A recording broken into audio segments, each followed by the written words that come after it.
shovel? Wow.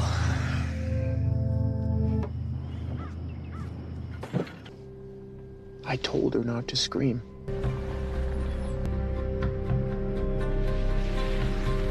Halo semuanya, selamat datang di channel Hobi Movie. Seduh kopimu, mari menonton bersamaku.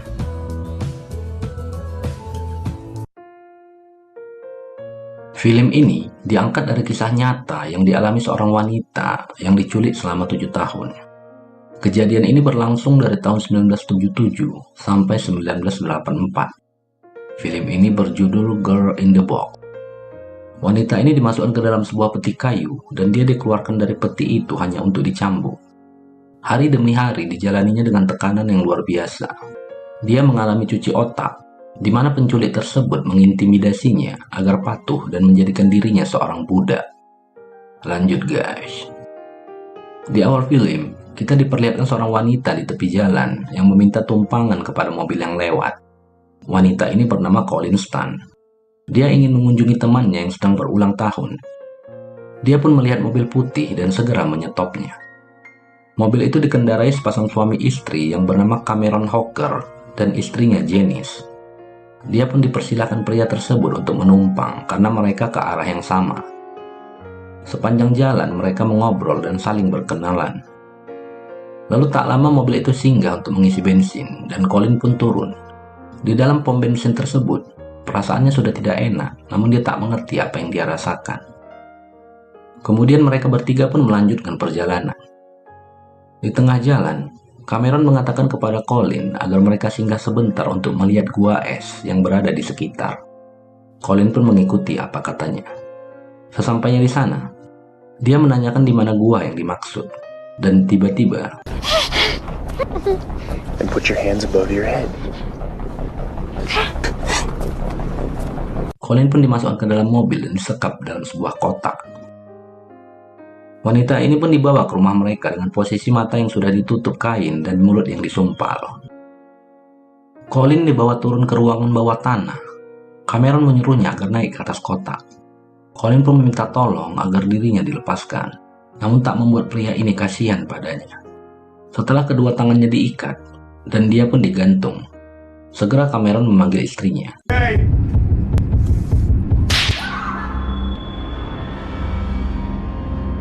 Dan kemudian kepalanya kembali dimasukkan ke dalam kotak.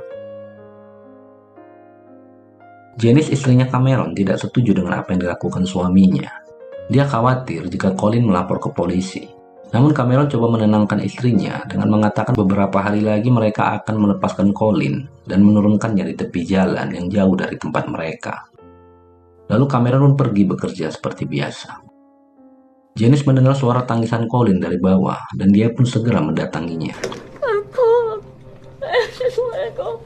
Saat Cameron pulang, dia pun ke bawah melihat kondisi Colin. Dia mengatakan akan membuka sumpan mulutnya namun mengancam Colin agar jangan berteriak. Lalu Cameron menyuruhnya untuk buang air kecil di pispot dan memberinya sepotong roti. Janice sengaja mendengarkan musik agar tak mendengar teriakan Colin dari bawah karena dicambuki oleh suaminya. Lalu di dalam kamar, Janice berbicara kepada suaminya bahwa dia takut jika Colin melapor ke polisi dan mereka akan ditangkap. Suaminya ini pun menjawab bahwa lebih baik mereka menyekapnya saja di ruang bawah tanah. Janice menanyakan sampai kapan akan seperti itu. Lalu Cameron pun bilang sampai waktu yang tak bisa mereka tentukan. Kemudian Janice meminta pada Cameron agar jangan bercinta dengan Colin jika wanita itu tetap berada di rumah mereka. Hanya sebatas perbudakan saja. Cameron pun mengiyakan permintaan istrinya tersebut. Keesokannya, Cameron memasang selang yang sudah dipasang dengan kipas dan dimasukkan ke lubang kotak agar Colin tetap bisa bernafas. Wanita ini pun dimasukkan ke dalam peti kayu dengan mata yang tertutup dan kaki juga tangan diikat dengan rantai. Seketika dia pun teringat keluarganya saat dia meminta izin pada ayahnya untuk pergi. Ayahnya menyuruh Colin agar naik bus saja, namun dia mengatakan bahwa lebih baik dia menumpang dengan orang lain, di mana banyak mobil yang bisa membantunya. Dia juga teringat saat dirinya disekap oleh sepasang suami istri ini. Hatinya mengatakan mengapa saat itu dia tak melompat saja dari jendela mobil. Ayahnya Colin mendapat telepon dari pemilik apartemen tempatnya Colin bahwa Colin tak pernah kelihatan dan harus segera membayar sewa bulanan. Keluarganya menyadari bahwa Colin hilang dan segera melapor ke polisi. Saat di tempat kerja, Cameron pun didatangi istrinya mengabari bahwa dia baru saja periksa kandungan dan dia positif hamil.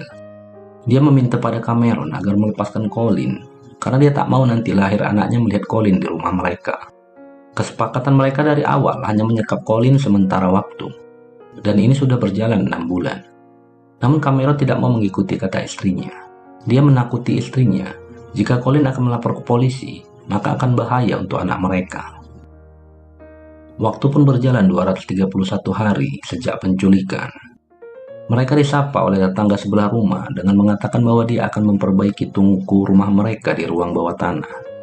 Sambil berlalu, Cameron pun mengiyakannya. Di dalam rumah, Cameron coba membaca buku tentang perbudakan. Dia pun segera meminta istrinya untuk mengetik tulisan di buku itu. Lalu dia ke ruang bawah tanah dan coba mendoktrin Colin sekaligus menakutinya bahwa Cameron tergabung dalam sebuah perusahaan perbudakan, di mana jika Colin kabur dari tempat itu, maka perusahaan akan memburu keluarganya. Dan Cameron juga menipunya dengan mengatakan bahwa istrinya dulu juga seorang budak, namun dia yang menyelamatkan. Colin yang menangis lalu diminta agar menandatangani surat kontrak perusahaan agar status budak pada dirinya disahkan. Setelah itu, Colin dipasangkan kalung sebagai pengenal dan namanya diganti oleh Cameron menjadi huruf K saja. Lalu dia dididik agar patuh kepada mereka layaknya budak. Jenny seketika keluar dari kamar dan melihat Colin telanjang. Dia pun langsung menyuruhnya untuk berpakaian. Beberapa bulan kemudian, istri Cameron pun melahirkan anak mereka. Cameron memanggil Colin dan memberitahukan padanya. Colin terpana melihat anak bayi mungil itu, lalu dia pun kembali dimasukkan ke dalam peti. Sudah 683 hari Colin disekap oleh mereka. Colin sudah dikeluarkan dari dalam kotak dan menjadi pembantu di rumah mereka. Di sini terlihat Cameron dan istrinya sudah mulai tidak akur. Colin mengatakan bahwa makan malam mereka sudah disiapkan. Tiba-tiba Janice menyela bahwa Colin tidak menaruh garpu di mejanya, dan seketika Colin pun disiksa oleh Cameron. Janice pun merasa telah berbuat dosa hingga dia pergi ke kamarnya dan berdoa. Lalu esok hari Cameron membawa Colin untuk membantu dirinya mengangkat kayu. Colin menanyakan pada Cameron apakah dia suatu hari nanti bisa pulang ke rumahnya. Cameron menakutinya bahwa pihak perusahaan tidak akan membiarkannya pergi begitu saja. Colin mengatakan dia bisa dipercaya dan akan kembali. Tiba-tiba kaki Cameron terkena kapak. Colin yang melihatnya pun terdiam. Dia ingin lari dari tempat itu, namun dia takut. Dan akhirnya dia pun menolong Cameron. Di sini terlihat Jenny sudah mulai cemburu ke Colin, hingga dia bersikap arogan. Cameron juga menyadari perubahan dari istrinya. Waktu pun berlangsung selama 1395 hari. Mereka terlihat sudah pindah dari rumah lama, karena Cameron merasa tetangganya sudah mencurigai situasi mereka. Di tengah malam, saat Janice ingin memberinya makan, Colin melihat anak mereka sudah besar. Dia pun terkejut karena dia tahu sewaktu anak mereka lahir dia sempat menggendongnya. Dia merasa dirinya sudah cukup lama disekap oleh mereka. That's Amber? She's supposed to be... How long have I been in here? Mereka pun pergi untuk berlibur, sementara Colin tetap berada di dalam kota itu. Dia berhalusinasi membayangkan keluarganya dan bertanya mengapa nasibnya seburuk ini. Dia melihat kakaknya berada di sampingnya, coba menenangkannya bahwa ini adalah takdir Tuhan untuk menguji dirinya. Tiba-tiba dia tersentak karena mengingat ucapan Janice bahwa dirinya berada di sini hanya untuk menerima siksaan. Dia pun coba mendobrak peti itu dan segera keluar dari situ. Setelah Cameron dan istrinya pulang, dia kaget melihat Colin tidak berada di dalam kotak. Dia coba mencarinya. Ternyata Colin bersembunyi di dalam kamar mandi dan mengatakan bahwa dirinya haus hingga dia memaksa untuk keluar. Sudah 2135 hari Colin diculik oleh Cameron, tepatnya bulan Maret 1983. Janice mengajak Colin untuk pergi ke gereja. Mereka pun mendengar khotbah pendeta. Janice yang religius merasa bersalah karena membiarkan suaminya berbuat seperti ini. Lalu dia bertanya kepada Colin, apakah di saat dirinya pergi bekerja, dia bersama suaminya sepanjang waktu? Colin pun menjawab bahwa dia hanya menjalankan apa yang Tuhan inginkan, sesuai dengan isi Alkitab yang mereka baca bersama tentang perbudakan. Janice merasa serba salah. Di satu sisi dia merasa berdosa. Di sisi lain dia merasa terjebak dengan permainan suaminya sendiri. Pada bulan September 1983, Cameron mengatakan pada Colin bahwa perusahaan mengizinkan dirinya untuk membawa Colin menemui keluarganya. Wanita ini pun senang karena sudah bertahun-tahun dia tak bertemu. Cameron memastikan Colin agar tetap setia padanya dan tidak memberitahukan soal ini kepada siapapun. Dia menguji Colin dengan menyuruh menembak dirinya dengan senapan kosong. Lalu dia pergi membawa Colin. Sesampainya di rumah, Cameron kembali mendoktrin Colin agar tidak mengacau. Dia harus tetap merahasiakan soal ini pada keluarganya. Dia pun bertemu dengan kakaknya dan kedua orang tuanya yang sudah 7 tahun berpisah. Keluarganya menganggap Cameron adalah pacarnya Colin dan selama ini tinggal bersamanya. Tak lama Cameron pun pergi dan dalam beberapa hari akan menjemput Colin kembali. Mereka sekeluarga pun berkumpul dan bercerita. Lalu ayahnya Colin menanyakan tentang Cameron dan keadaan Colin selama ini. Colin coba menutupi semuanya dan dia mengatakan bahwa dirinya baik-baik saja. Kakaknya sudah mulai curiga melihat wajah Colin seperti berada dalam tekanan mental. Apalagi penampilannya yang berubah, tidak seperti Colin yang dulu. Ayahnya mengatakan agar mereka jangan menekan Colin dengan pertanyaan-pertanyaan yang memberatkan dirinya. Lalu Colin dan kakaknya pun membuka album foto dan menunjukkan pada Colin bahwa sepupu mereka sudah menikah. Dan kakaknya berkata, mengapa Colin tidak hadir saat itu. You know, it would have been nice if you'd been there. I wish I'd been there too. Bahkan tidak pernah lagi mengirim surat padanya. We didn't hear from you in so long. For all we knew, you might have been dead.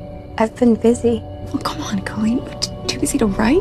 Too busy to pick up a phone? Honey, please, I love you. Lalu kakaknya meminta Colin untuk jujur apa yang terjadi pada dirinya selama ini. Namun Colin tetap menutupinya karena dia takut akan berakibat buruk pada keluarganya. Colleen, I can tell something's up. You know you can tell me anything, right?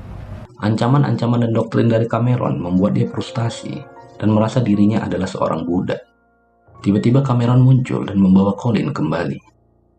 Ayahnya coba bertanya pada Cameron tentang pekerjaannya dan hubungannya dengan Colin. Cameron pun mengarang bebas, coba meyakinkan keluarganya. Sesampainya di rumah, Colin yang sudah berulang kali ditidurinya, mulai menyukai dan ingin menikahinya.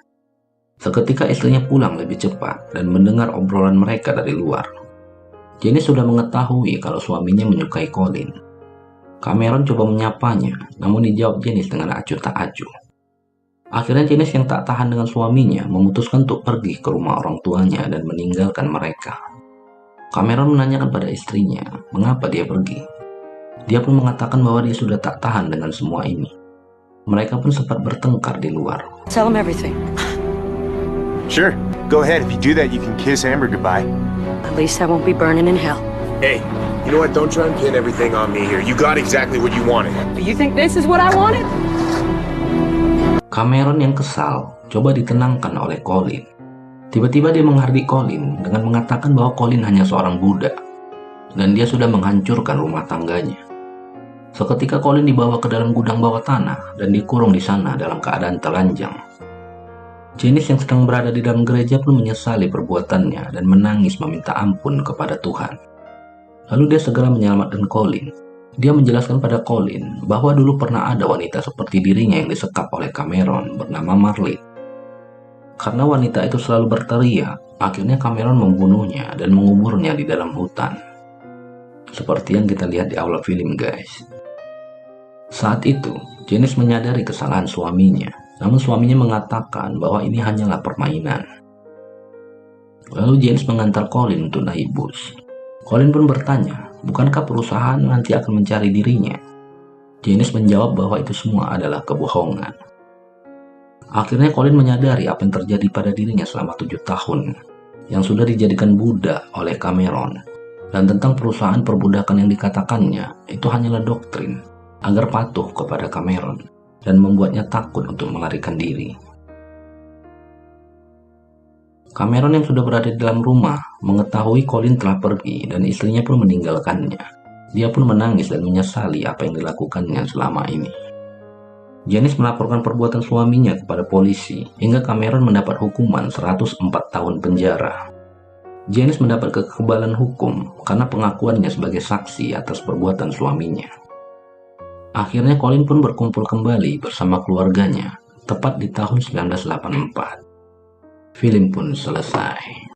Oke guys, makasih udah nonton. Jangan lupa subscribe biar nggak ketinggalan film-film menarik lainnya.